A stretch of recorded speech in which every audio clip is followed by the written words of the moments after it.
Welcome to 24 Panels Per Second. This is the comic book movie and TV show from the Comic Rush. This is our last show of the year, our final episode of this season.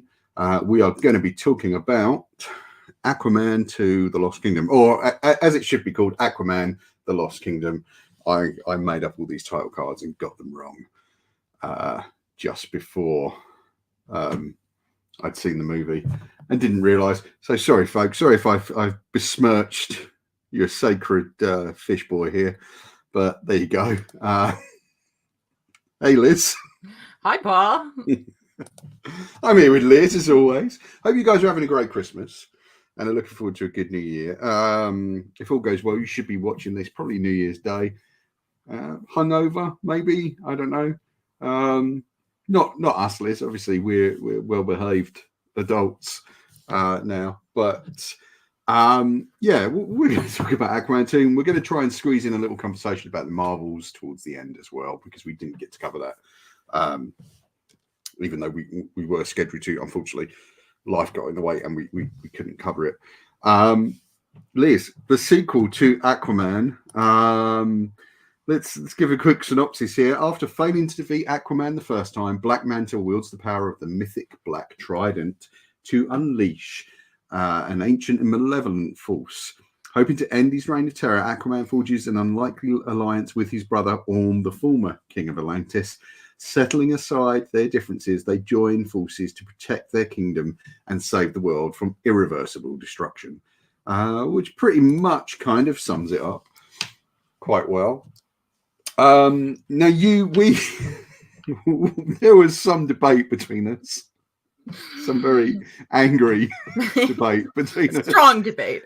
It was a very strongly worded. As someone said, someone who's kind of a regular listener to the show, listened to our episode on the first Aquaman, and I think we also did the first Spider-Verse movie. Yeah, it was a double bill. That. Yeah, it was a double bill.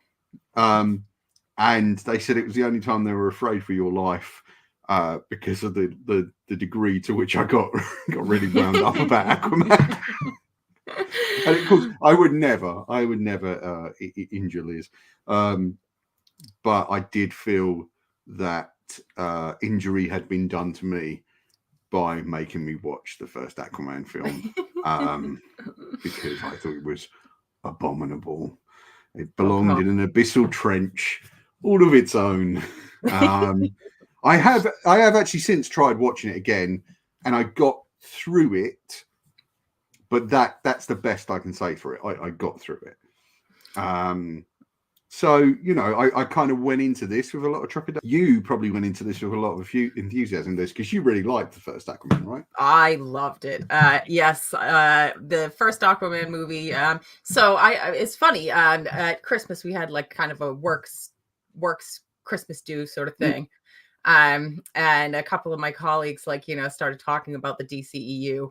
Now this was like before the film had come out, before the Aquaman film had come out, but we were just talking about the DCEU and how it was all wrapping up, which, it's also worth noting that this is in fact the final film of the DCEU. So it's an interesting place to end it. But we were just talking in general, and it was like, oh, well, what were your top 3 films? This, that, this is all people chiming in, and what's your favorite DCEU film? And it was really easy for me to answer. What seriously?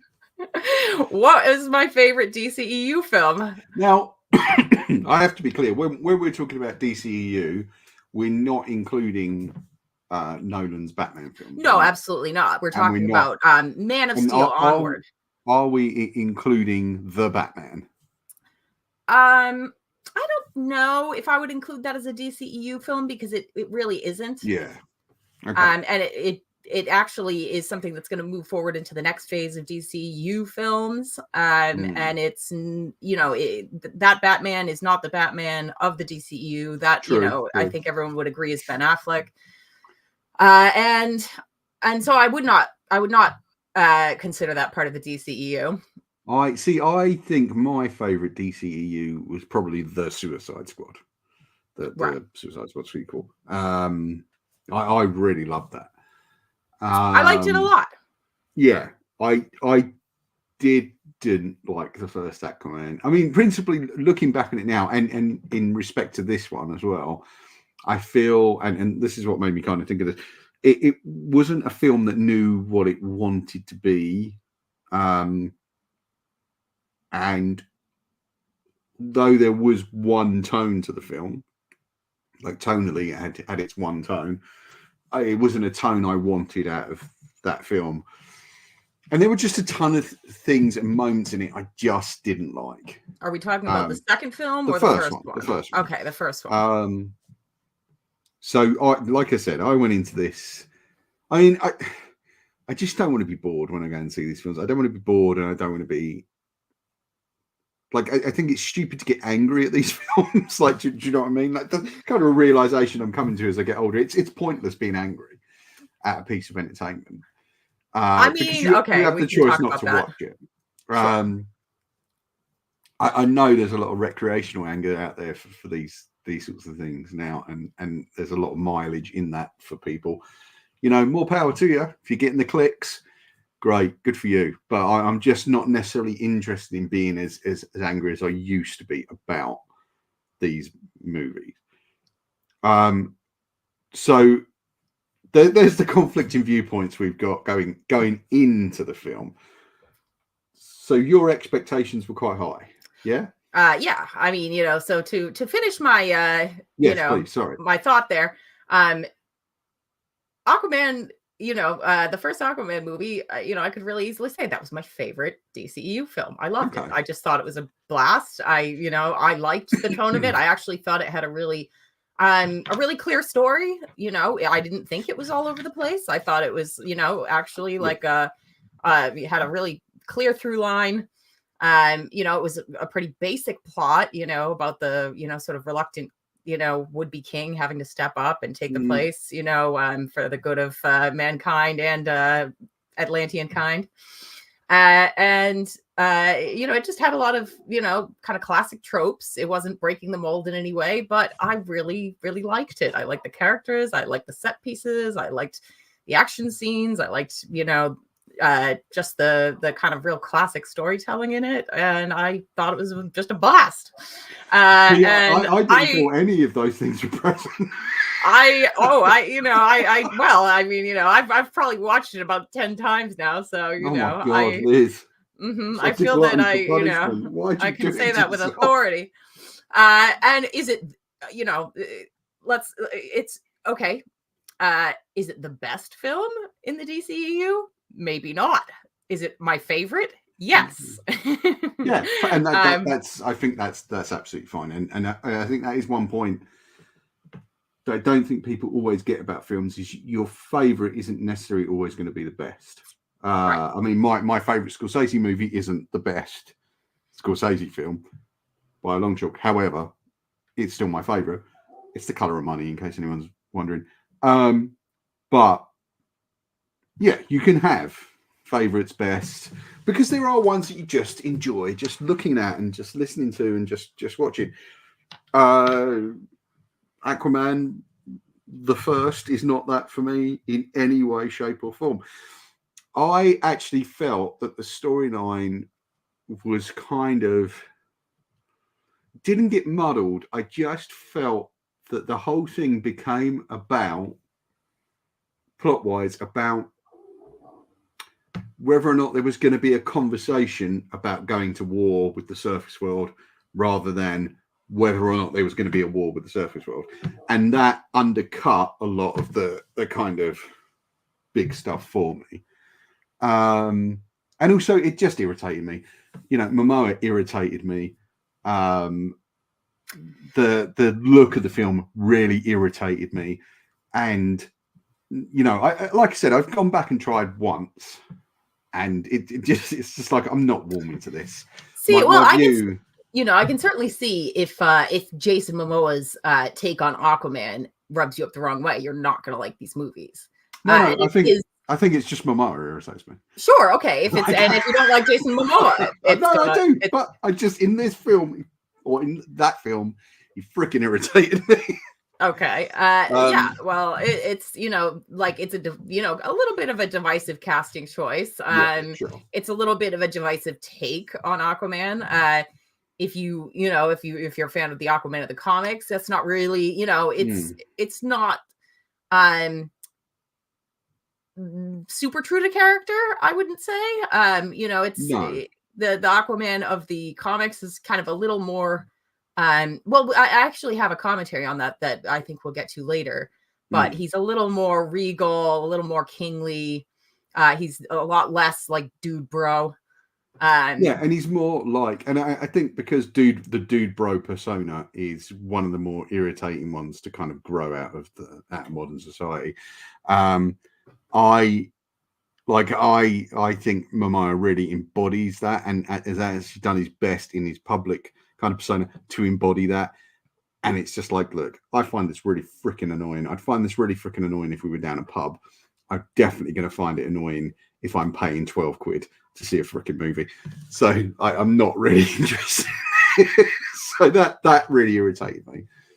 But at least in the comics, he's more like Orm, right? I mean, well, okay, so that's what I was going to come back to. Sorry, actually, I know it's fine. I think it's something that if you want to pick up on that, it's actually in this film a lot more obvious. And I've got to say, I've got no problem with this kind of the ethnicity of the new casting, like of Momoa as a physical presence. Like, because I actually think that was a kind of interesting choice, and I've actually really enjoyed him in things like Game of Thrones and stuff where they've used his size and his physique really well. But I think what I didn't enjoy was the swagger that went along with it. But yeah, I mean, there has been some calls after this film for they're like, oh well, it should be Patrick Wilson playing Aquaman, and I think that's a bit unfair. I think that's kind of, that can't be pleasant for him to hear or read about. Well, I mean, I think it's something that that I wouldn't have said after watching the first film, but after watching this film, and watching Orm's character development, and he's the character here who actually gets an arc. Yeah. And by the end of the film, you're kind of like, oh, he's kind of the Aquaman of the comics. But we'll get there. Like, but I think I do like Momoa. I think that something that is kind of hotly tipped to happen is that he's not done with the DC universe, cinematic universe, and I think a lot of people are rooting for him to play Lobo. Yeah, which is a perfect stroke of casting. Yeah. And I couldn't actually sort of pick anyone else that I'd rather see play Lobo, because I think he's actually kind of got that nailed. Yeah, and he's got the physical presence. He's got the, his dude broishness, actually would work great with Lobo. But and of course, it's not unusual for actors to play different roles within kind of these sort of comic book cinematic universes. There's certainly that in the MCU. So, yeah, I mean, the first one didn't work for me. Really worked for you. You're going into this really looking forward to it. What did you think when you kind of sat there and watched it unfurl? Okay. Well, I had been counting down the days, Paul, and Indeed. It was a long wait. It was a very long wait. This film got delayed multiple times. Sort of real world circumstances, called for a bunch of reshoots. And I think there was also just I think they wanted some dust to settle, before releasing it. After the Amber Heard and Johnny Depp trials, sort of called her character into question so much that people were petitioning for her to just be completely cut out of the film. So it all meant for a really, really long wait. And this was never meant to be the last film in the DCEU. It doesn't feel like it. When you watch it, it doesn't feel like, it was meant to cap it all off. I think if it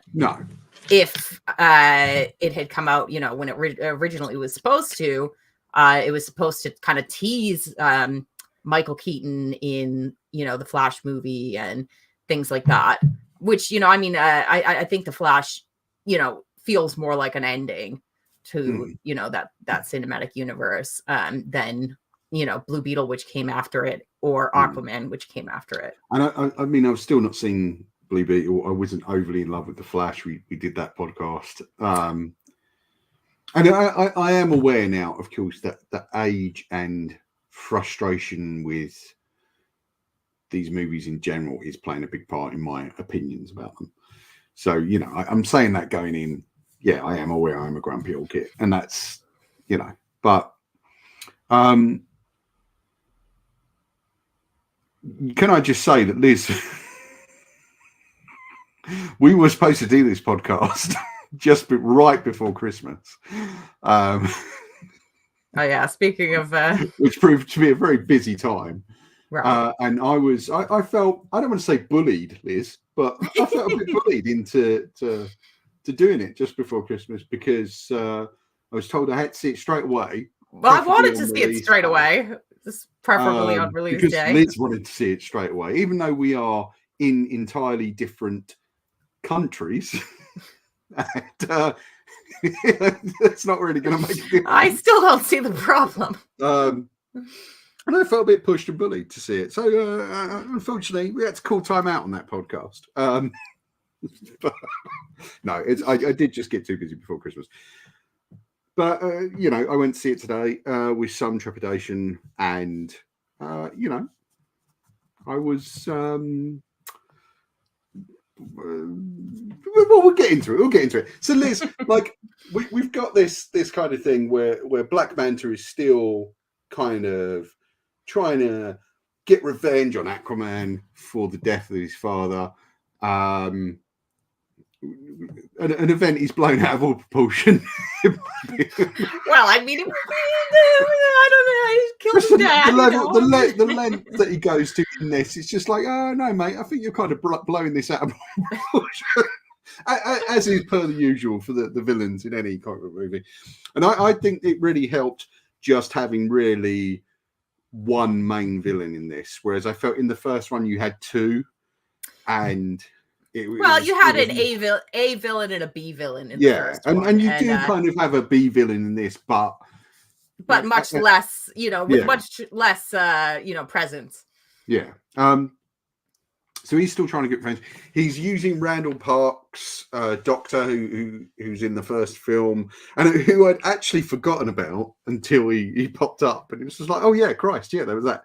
He had a much smaller role in the first film. One of many plot lines in the first film. Who's been searching for Atlantis all his life and just wants to see Atlantis, and he's been using his research and his kind of science to rebuild his power suit. Instead, what they do is they kind of wake up some sort of ancient evil. We don't actually find out, and I've got to say I was quite impressed with how far they held this off into the film, because you don't actually find out what it is until quite late in the film, yeah.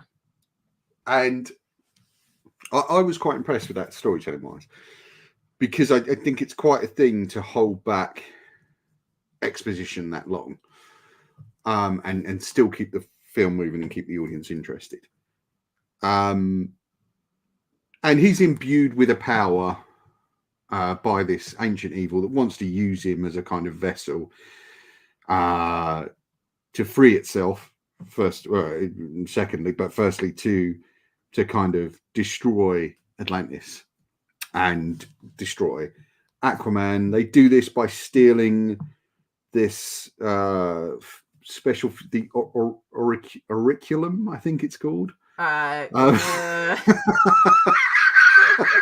It's a MacGuffin. They're stealing MacGuffin, this yeah, orichalcum. Orichalcum. I did write it down. Yeah, orichalcum. and they have to steal this fuel. Now, what was kind of interesting about the film for me was a lot of the design work I actually preferred in this film. It hewed a lot more towards sci-fi, a lot more towards kind of steampunk, which I quite like as a design thing in films, but not a lifestyle choice. I think all those people walking around in pubs in top hats and goggles are just really lying to themselves. But, Same for Con. Yeah. But there's this kind of interesting look to the film, I found, when you could see it, because it was quite dark. And I quite liked that. And in order to stop him, Aquaman has to free his brother Orm from a prison from one of the many kind of Atlantean tribes. The fishermen tribe. The fishermen. Kingdom. But he has to do it clandestinely because he doesn't want Atlantis to get sucked into a war, like a tribal war. Now, I quite liked that setup. Yes. I'll have to admit. I quite liked it. We also see Aquaman struggling with the pressures of fatherhood. I've got to say, I laughed my arse off at the sequence where the baby starts talking to fish. I just absolutely just pissed myself in the cinema because it was the dumbest thing I'd ever seen in my life. Oh, well, yeah, the baby was peeing himself too. Yeah. Quite a lot in Aquaman's face. Which again is such a cliched, lame joke, and it was still funny, Oh yeah, well, okay. Best moment in the movie from Mira was when she redirects the baby's pee into his face. Quite the scene. They'll be using that one come Oscar time, I'm sure. But like that sort of stuff was kind of amusing aside. I felt there were that. Like looking at it, you could have lopped 10 to 15 minutes off this movie quite comfortably, and still. Well, I think okay. Not to interrupt, but I think they lopped quite a lot off of this movie, and you can feel some of that. I think in the opening montage that sort of catches you up with him, and shows you that he's a dad now, and he's almost sort of talking to the baby, but he's also telling you what's going on, what's been going on with him since the last film. And I feel like a lot of that is probably their way of stitching together stuff that they might have shown you, if they hadn't had to do so many reshoots and recut the film to minimize Amber Heard's part. Yeah, and her part actually isn't as small as I thought it'd be, because I thought they'd be wiping her out at the beginning of the movie, and there is a sequence, a big action sequence later on in the film where she gets injured, and I thought, oh, they're going to kill her off, and sort of motivate him into kind of revenge or something like that. And hats off that they didn't. I like the Amber Heard Johnny Depp thing is kind of such a weird situation to be out there in public that much, and I kind of, in retrospect of it all, I feel like they committed certainly crimes, but against each other, and the people like they're probably, relatively mentally not well, or weren't during that period. And I think to lose their whole careers, as they both seem to have done over it all, I mean, obviously it'll be an easier landing for Johnny Depp than it will for Amber Heard, but to lose their whole careers is probably a bit unfair. And I wonder if the braver thing here would have been for WB to kind of keep her in. Well, I think they did. I think they did as much as to a certain extent, yeah. But I think that she's actually in it for a lot more than I thought she would be, and she does get lines. She does get dramatic moments, and I actually thought they did it with a pretty deft touch. I think that they did not erase her from the film. they certainly minimized her role, but like it was kind of in service of the plot either way, because this, where the first movie was kind of this romancing the stone, like, sort of rom-com adventure between Arthur and Mira. The second film is more of this like buddy adventure story between him and his brother. And she wouldn't have been the focus of that anyway. And to have her presence, relegated down to what it was, actually just serviced that story, which to me was more compelling. And, the chemistry between like Jason Momoa and Patrick Wilson is actually a lot better than the chemistry between Momoa and Amber Heard. Yeah, definitely. And I think the film didn't lose anything by not having her in. I don't know. It's really tough because it's weird because they managed to feature nearly all the actors from the first movie, but just in apart from Wilson, but just in staggeringly reduced roles. And I genuinely thought like Nicole Kidman would just be a one scene and done cameo, but she actually pops up throughout the film, right. Quite surprisingly. And I kind of thought that was interesting to see how much they made it a kind of family affair. And that all leans in eventually into the plot. Right. I think, I think if you're looking for like, a really strong plot in terms of, the action story, Black Manta and, the climate change stuff and the, kind of the plot through line, you're going to be a little disappointed. But if you look at it as, the story of like bringing together this fractured family and, like sort of getting their bond on track, it actually does coalesce very nicely by the end of the film. Yeah. I thought a lot of the plot, like the climate change stuff was just lip service really and kind of nonsense. Like, I just felt that there could have been something else there instead, but I understand why it was there. And I do love it when Hollywood movies make a point of showing you how concerned they are about the world.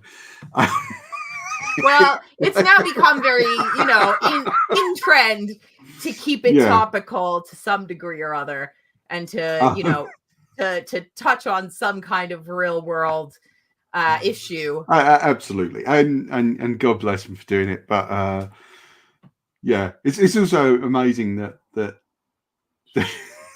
they accelerate climate change throughout the film to a tipping point degree, as we're told.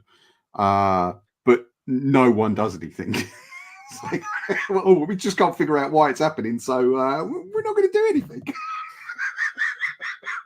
Like, I just thought that was brilliant. It's just like, not a single other superhero pops up. No other scientists. It's just all left to the fish boys. Okay. Right.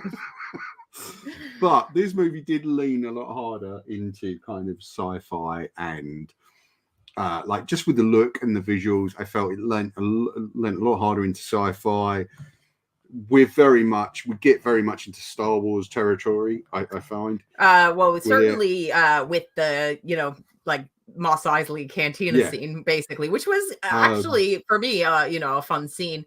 When it's like, there's, this underwater, sort of pirate den, and Jabba the Hutt. It's Martin Short. Yeah. But like that stuff, it's weird to see it because it what you start to pull back on, and I think is sometimes a problem with films, is we start to pull back on a human presence, and the problem with that is it then starts to strip away humanity from the film. I was just like, I want to see someone who hasn't got gills at some point in this. There are plenty of human characters, but which if you wanted to, as a there is, that exists very much in the first film. Like with his dad, kind of tethering you to why he loves humanity, and like that, that's the dad had a much bigger role in the first film. than he does here. So I think, this being a sequel to that film, you already have that. You already know why he cares about, humans. I felt like a lot of the action stuff I felt was a bit too long and kind of outstayed its welcome for me. But overall, I quite liked a lot of that stuff, and a lot of although I felt they were kind of riffing on things like that video game BioShock. I felt there was a lot of kind of riffing on that. They riffed on a lot of things, and I want to talk about that because they riffed on a lot of things. Go for it, please do. So, what sort of things? I'm unfamiliar with BioShock, but I mean, like we just said, the Star Wars, cantina scene, like really direct reference. Lots of Marvel stuff. Lord of the Rings. Yeah, definitely. Just thing after thing, but particularly with the Marvel stuff, very much so. Thor: The Dark World. With the sort of one brother has to break the other out of prison, and they have to work together to save everyone. He even calls him Loki. He even calls him Loki, which is so on the nose, but it's I still loved it. The stuff between Orm and Arthur in the movie was like all pretty much solid gold for me. Like that leg of the film was when things really picked up steam, and the film became so much fun to watch. Black Panther. So especially Wakanda Forever. Well, Wakanda Forever, yeah, and just the whole conundrum of revealing Atlantis to the world and what that would mean, and his reluctance to be king, and all of that stuff was very, very similar to the issues that T'Challa had throughout the Black Panther film. I think the difference is though with Wakanda Forever and this is that because this is my problem in having a lot of non-human characters in the film, is that Wakanda Forever can root its stories in the African experience and in the Mesoamerican experience. But what does Aquaman root its stuff in? I mean, there's some lip service to the kind of Maori heritage of Tamura Morrison, but it is just lip service.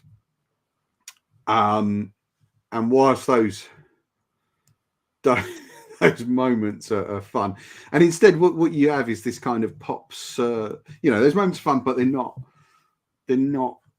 You can go deeper and still have a good entertaining film, as I think Wakanda Forever proved. Well, and not just Wakanda Forever, but the first Black Panther, where Wakanda had remained hidden from the world for all those years.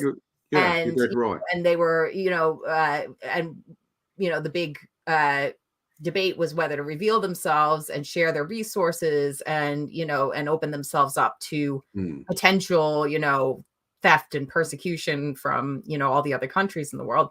It's some of that comes into play in this film, and he has to deal with this council who are very much against revealing themselves to the surface world.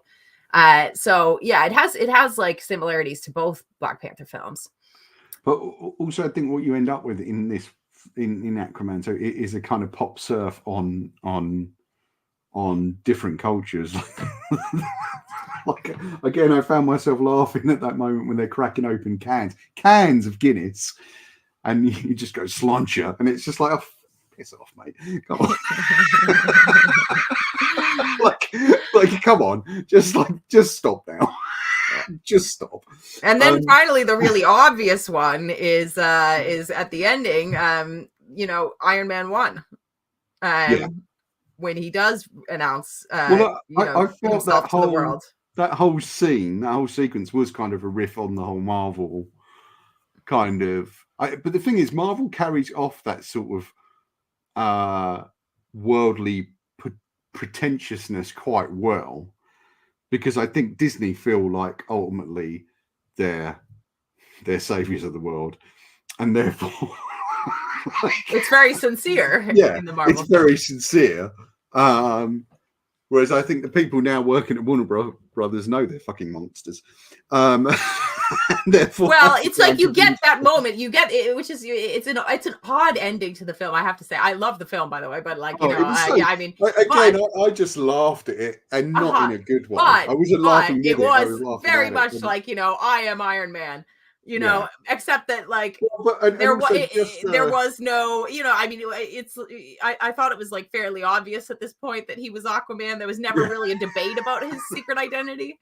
And also that's completely in keeping with Momoa's beer bottle kicking pretense, shirtless pretense that he's got. And there's, but just a whole kind of up its own arseness of those sorts of endings, which this was kind of trying to have its cake and eat it, when it's addressing like the UN on Ellis Island. Just like, please stop this. I beg you, please just stop this. Because it's making parts of my anatomy hurt. It was just horrible. But Liz, I'm going to surprise you here. For the most part, I actually found this film quite enjoyable. It was quite enjoyable. I'm glad we agree. Well, we don't agree that much.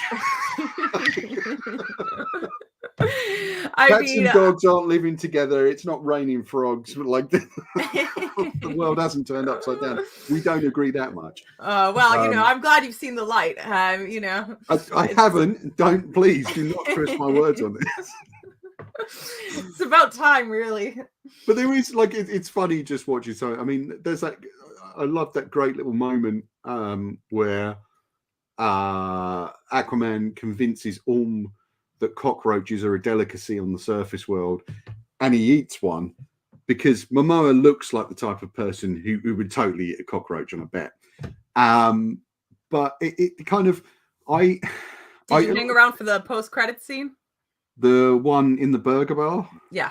Yes, so that one. Okay. Was there That's another the only one? right at the end? No, it was just that one.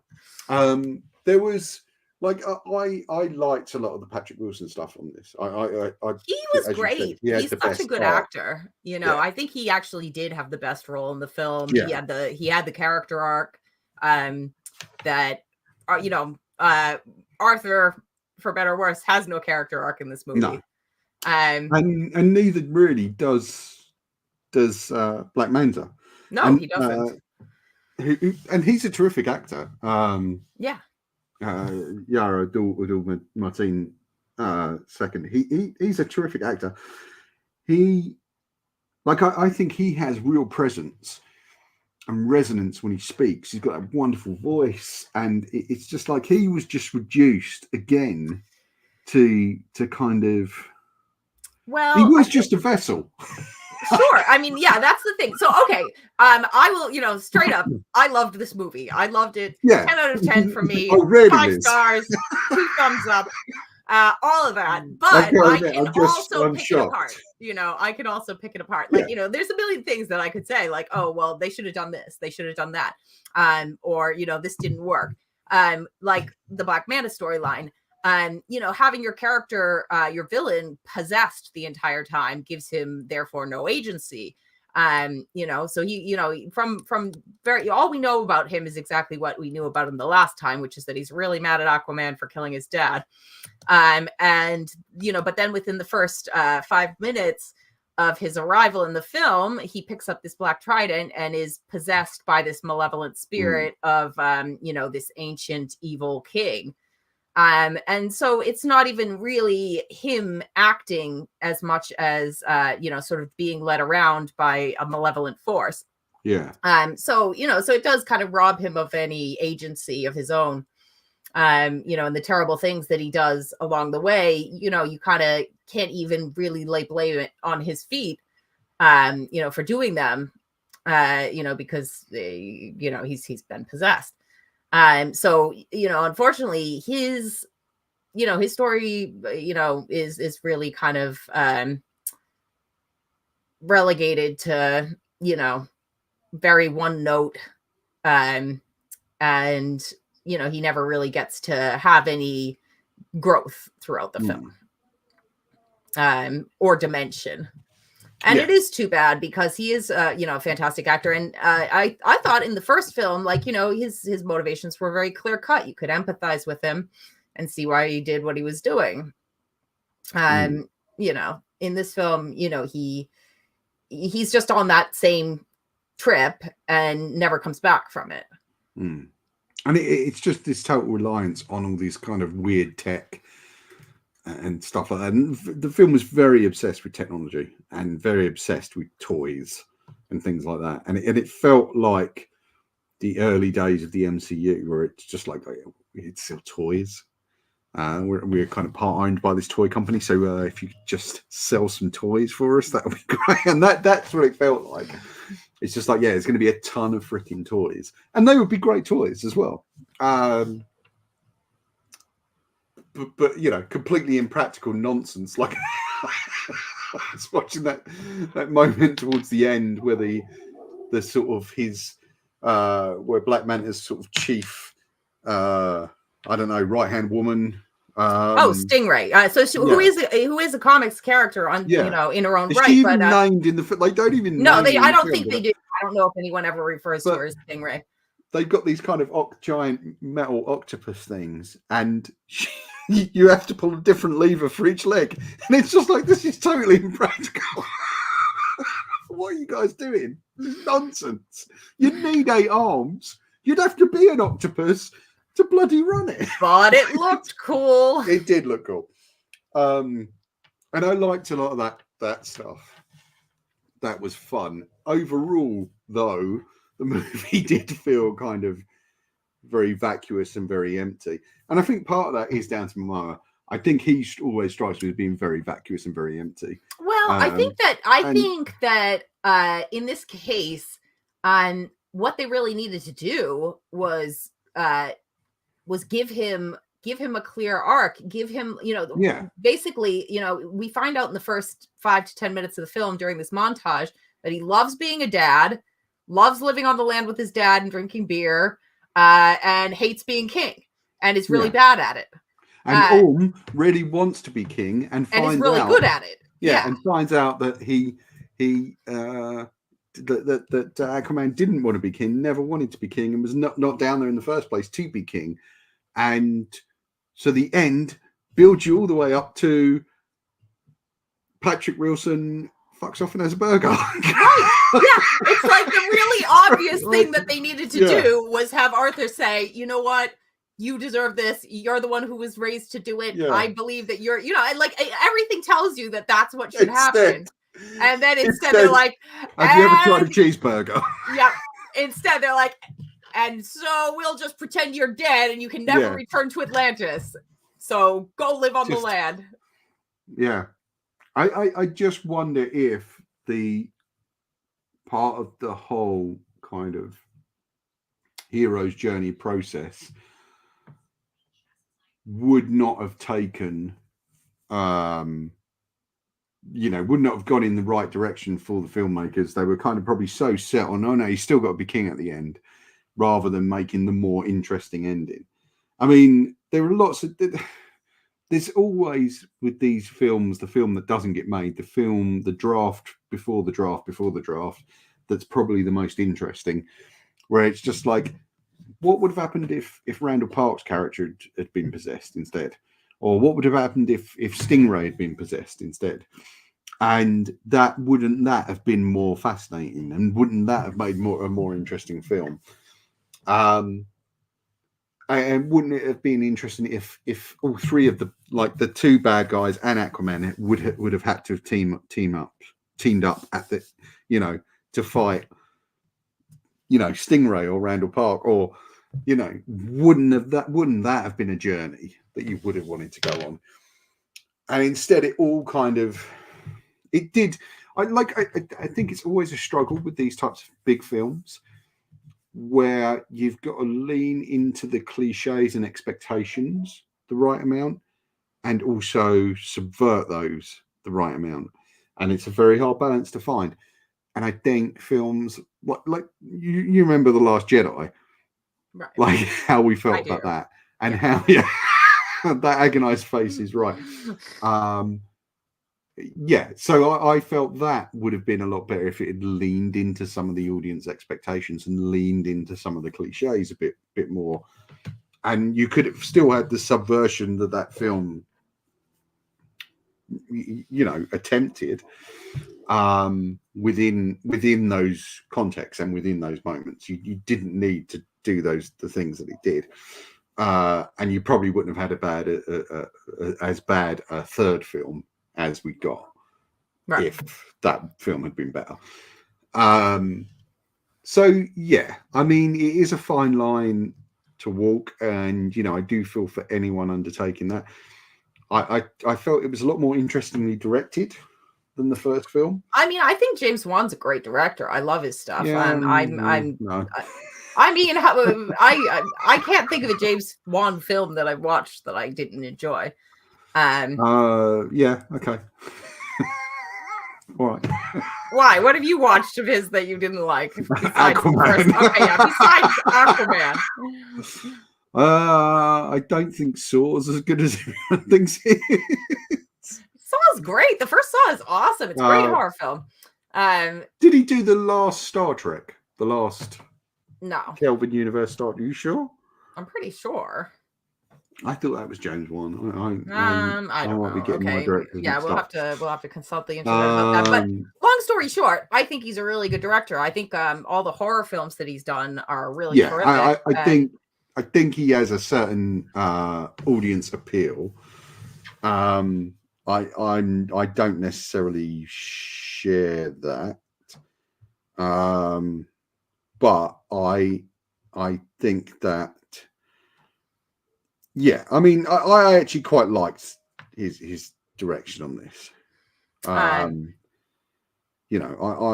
actually thought, some of this is interesting. I mean, it's not staggeringly interesting.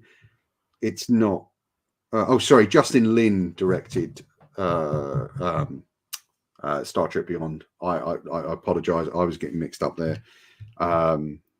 Because Justin Lin did some Fast and Furious, I think. I just think that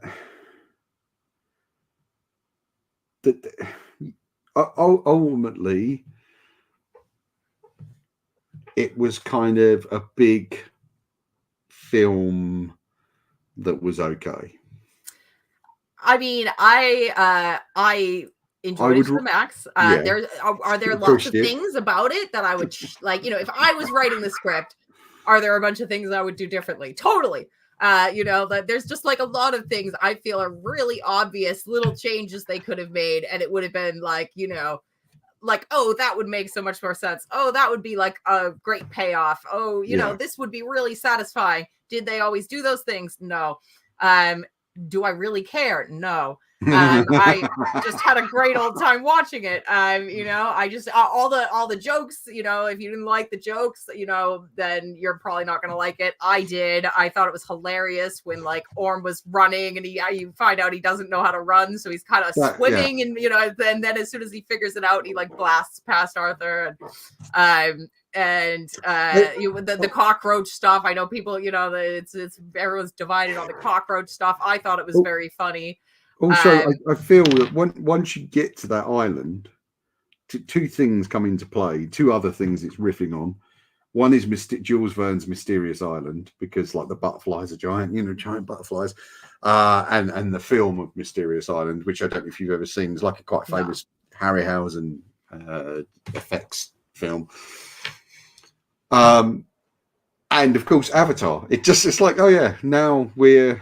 It is just like, oh, look, I'm going to take a bunch of blockbusters I know have worked really well, and I'm just going to do little bits from all of those. And I think that's kind of what stops him from being a great director. Well, he's in this riffing on particular other film, people. I don't think that's something that he did in the previous film or that he does in his films in general. But in this film, I feel like he did do that, and sometimes it worked really well, and then sometimes it didn't. Yeah, I don't know. I actually did enjoy it though. Like I got bored during some of it. 15 minutes too long, at least, and it could have been hacked down a bit more. I think if I was going to cut out anything from it, it would have been the flashback scenes. Didn't need to be there, where they actually just replayed parts of the first film. Right. Yeah, like I don't know if that's kind of peppered throughout the film, and I feel like that is one thing that really gets under my skin when movies do that, because you don't need it. If you're there watching the sequel, then in all likelihood you watched the first one, and or you should just be able to kind of pick up what people are saying to make the right inferences. So having flashback scenes did get on my grill a little bit, but that it's a minor quibble. Or do it all at the beginning. Well, just don't have it. You don't need flashback scenes. Shoot something, something that might, sort of remind you of what happened in the first film, but do not play actual scenes from the first film. Yeah, I don't know. I'm kind of in two minds about it. I enjoyed it, but I would watch it again. That's the thing is, I would actually sit and watch this again. I would watch it again today, and I saw it yesterday.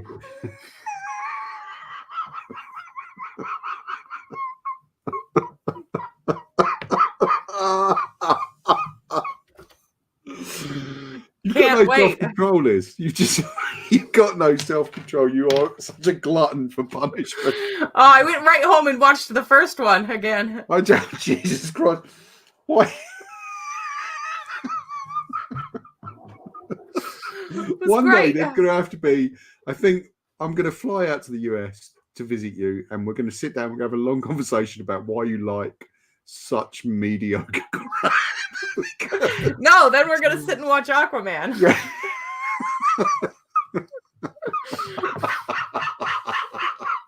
This is going to be great. Mediocre rubbish. Ultimately, yeah. I mean, I'm glad it's over. I'm glad the DCEU is over. I'm glad that's done. I'm sure it'll the Snyder Bros will be crying into their beers, but I just don't care. And I mean, for me, the only sort of great disappointment I have with this Aquaman film is that there won't be another one, because I would watch another 5 Aquaman films. Just tell me the truth. I would just keep watching them. This is a prank, right? This is just you. This is a long-term troll. No.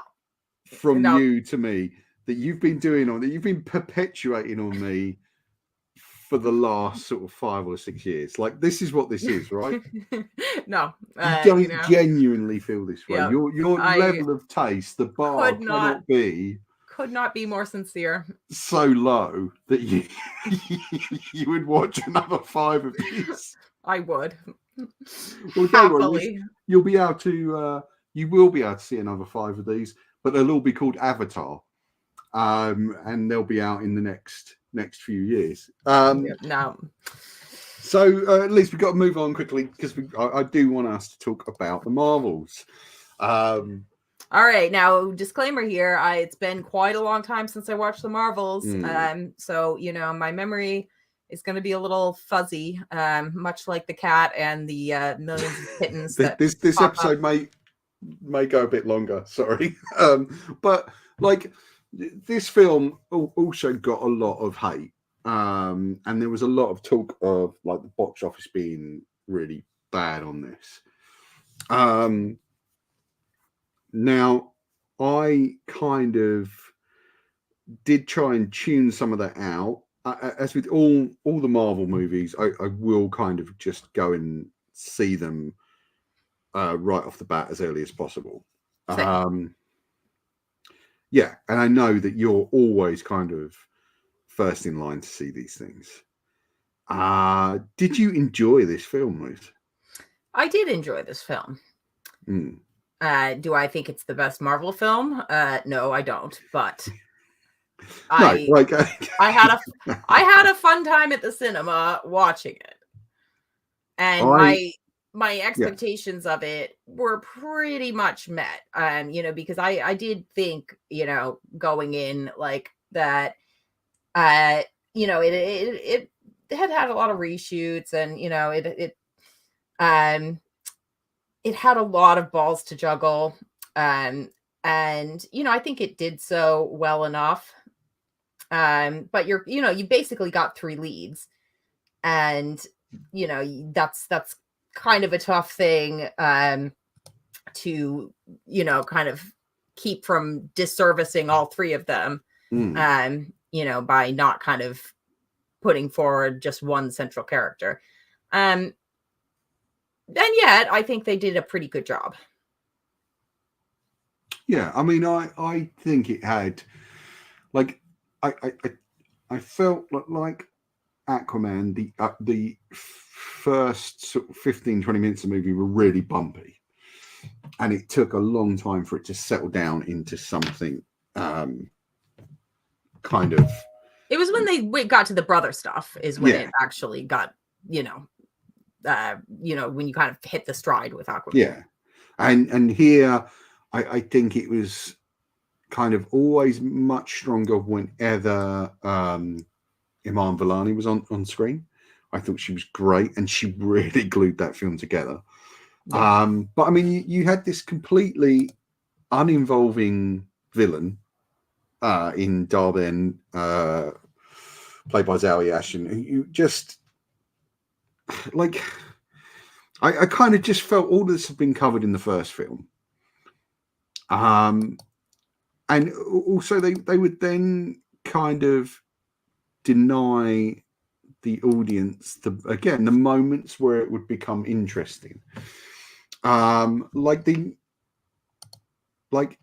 the scene where they end up kind of having to go to that planet, and the planet's an entirely musical culture where they have to sing what they say, and it's just like, yeah, great, I'm down for this because it's interesting.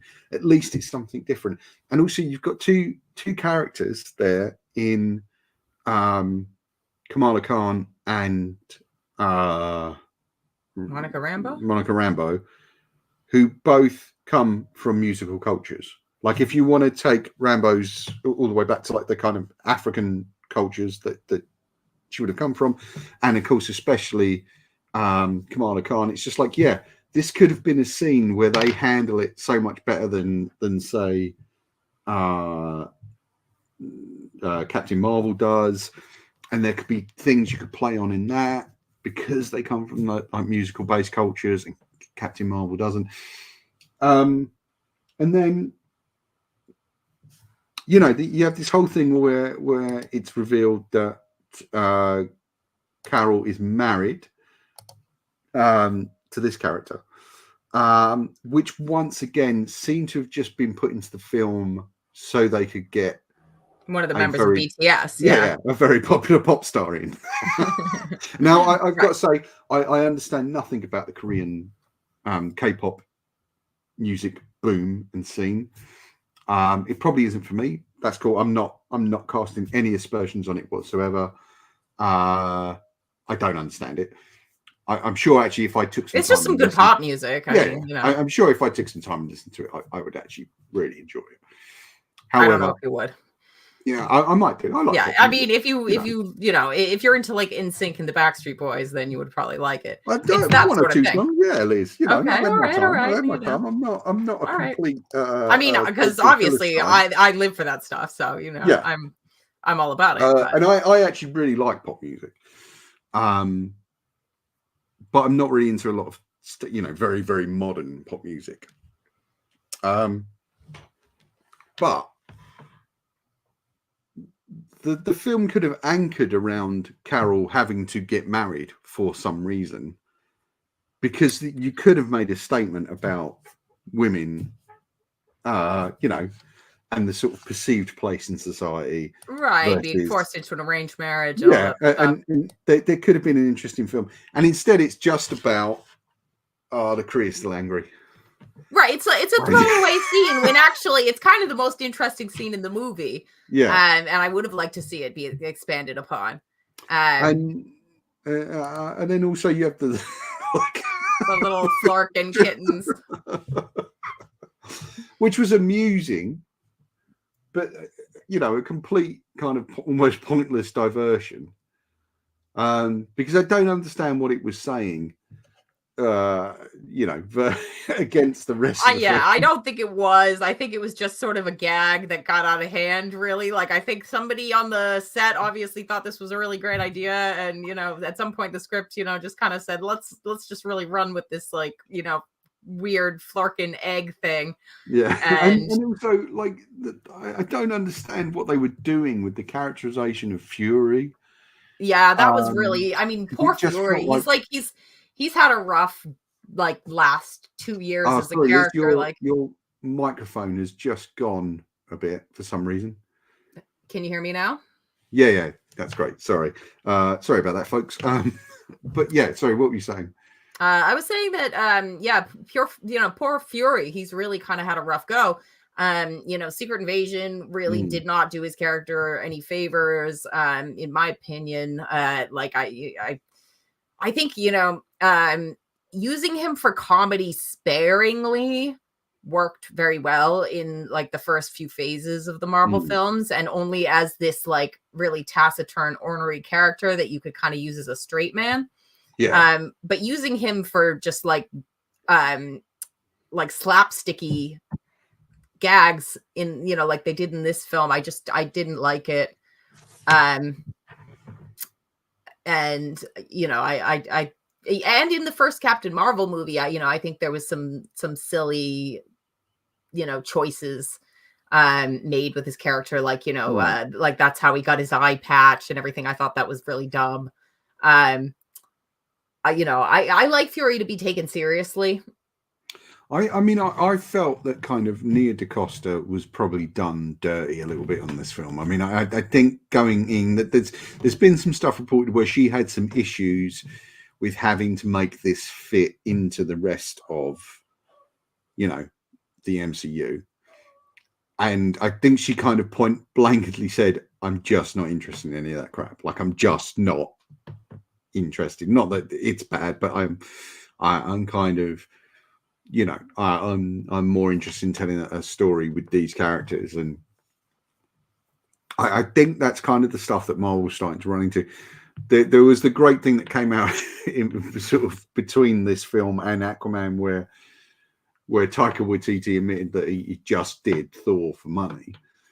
And it's just like, yeah, but I don't blame any director for doing that. Like, I imagine a lot of them have probably just, like, what swayed them is, oh, this means that I don't have to work on some other film next year. I can take it easy, or I can be writing the next 4 projects in the time that this will give me. I'm cool with that. I mean, I don't think there's this kind of notion that everyone who joins. Do you feel this way, that if the directors are going to come on and do it, they have to kind of love Marvel already? Do you feel that's something? I feel like it should be the case, like, or at least that that they're gonna love them while they're telling the story. Yeah, because I mean, that's something that Joss Whedon said, like, at some point or other, is like, you have to be a little bit in love with every one of your characters. And I think that's true, like, for you to actually, make a great character and make a great story. I think that's actually a really good statement for any writer. And because if you don't, then your audience won't either. And I think that Taika Waititi, like, in Thor Ragnarok, actually, it really did feel like he loved the characters, and he really did bring out the best in the characters. Yeah. So regardless of whether he was doing it for money or not, I think he really had fun doing that film, and it really showed. I don't know. I have differing views on it.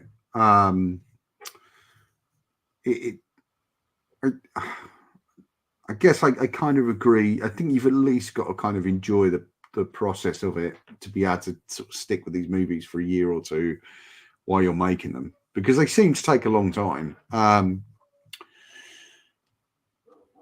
I mean, overall, Captain Marvel, I think, was an interesting film and a fun film, but not a great movie. Agreed. I think that like what I liked about it was the chemistry between the three leads, I think, was really good.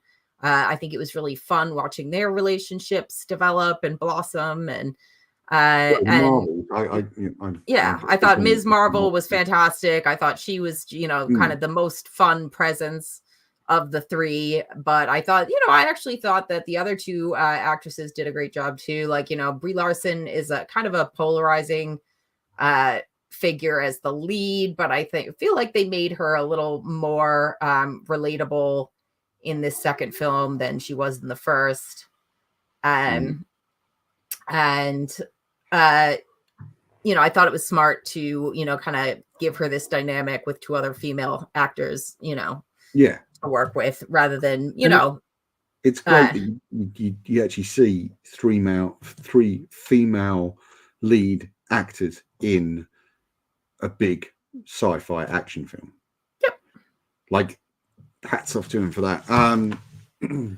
But ultimately, I don't know. I feel kind of ambivalent, as I have done about a lot of the Marvel stuff lately. And I every now and then something comes along that kind of renews my interest, like Loki, like that. I really loved. And then kind of it plunges back down whenever I see like a movie that I'm just like, and next year will be an interesting year because there's only one Marvel film, and it's one Marvel film, and it's not Deadpool, an MCU film, really. It's right. It's Deadpool. Are we due for DC movies next year? No, I don't think so. No. Superman Legacy is out in 2025, so yeah. So we're kind of, there is this kind of dearth of this stuff, and it'll be interesting to see what that year does to the kind of fandom and also to this podcast list, because what are we going to talk about, Paul? I don't know. We'll have to kind of put our heads together and see if we're coming back in 2024 to find something to discuss. There might be some things we can talk about. Who knows? But ultimately I feel a little bit kind of ambivalent towards this kind of end of the culture right now. It's kind of a weird thing, because I was sort of all in there for a while, and now I'm very much not. But I kind of want to get that back and have I'm all in. I mean, I'm always all in. Always. As I said, now I'm never excited. I'm interested. I'm always excited and interested. So yeah, we'll see what happens in 2024 and where it's going to lead us. So guys, genuinely, for the first time ever, I don't know if I'm coming back to do this show. I mean, we will be back inevitably to talk about something, but I genuinely don't know what, because Liz and I haven't really had a chance towards the end of the year to discuss what sort of shape next year is going to take for our sort of little comic book movie podcast. There is some stuff coming up though, which you'll be able to see hopefully sometime in the next couple of months. There's going to be some new podcast stuff coming. Are we going to make ours Marvel? We don't know. Like, what is going to happen? Such a bizarre time. If you want to check out the website, thecomiccrush.com, you'll find a web shop there. In fact, you'll find about 4 or 5 different web shops, also in a variety of different types of comics, Marvel, DC, Indies, and others. You can find our Patreon. There is some exciting Patreon news coming up. which I hope to have ready very early, so in the next sort of 3 or 4 days. So when I drop the kind of pull list of kind of stuff coming up in the next few months that I think people should be checking out, there'll hopefully be some new Patreon stuff on there as well, and some news about some of the Patreon tiers. There is, of course, reviews up there right now, and loads more to come in the new year. I've kind of already planned out the kind of next few months of reviews. So they're all coming, and I hope you'll stick by with those, and do consider supporting us on the Patreon or buying something from the web shop, which all helps keep the website going and helps us keep doing this. If you want to follow at the Comic Crush on Insta, Twitter, Hive, and Threads, at thecomiccrush.bsky.social on Blue Sky. Liz, you can find on Twitter and Instagram at Liz C. Jordan. I just want to point out that Liz made me put her Twitter and Instagram much bigger than mine. You can see on there. That's now become a contractual requirement of having her on the show, which is frankly another reason why I don't know if we're coming back next year. But yeah, she made me do this. She insisted mine's got to be bigger than yours. Well, I mean, I'm not going to argue. I mean, that again, I'm it feels right. I'm feeling right for who though, Liz? I'm feeling bullied, guys. I'm feeling bullied. I want some help here. No, in all seriousness, you can catch up with Liz right there at Liz C. Jordan on Twitter or Instagram. And also you can find her on Facebook every week when she does the really great kind of video guide to everything that hits the store that she works at, which is That's Entertainment in Worcester, Massachusetts.